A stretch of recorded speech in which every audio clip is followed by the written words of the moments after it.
Well, YouTube, all the high winds, as you can see, blew down limbs. And there's a little bird.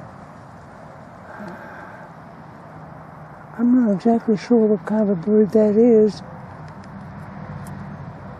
but it's dead.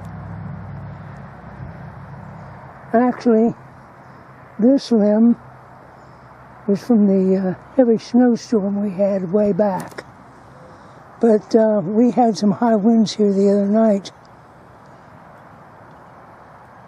And I found this bird here, so I imagine that's what happened.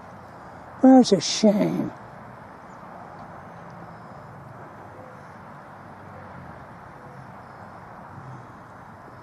My sister told me it was over here, and I thought it was alive.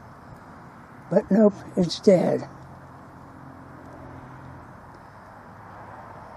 So I don't know what kind of a bird that is. I really don't.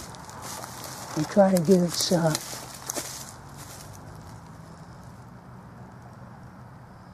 face.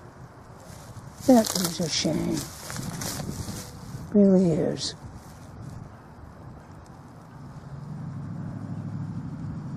Later, guys.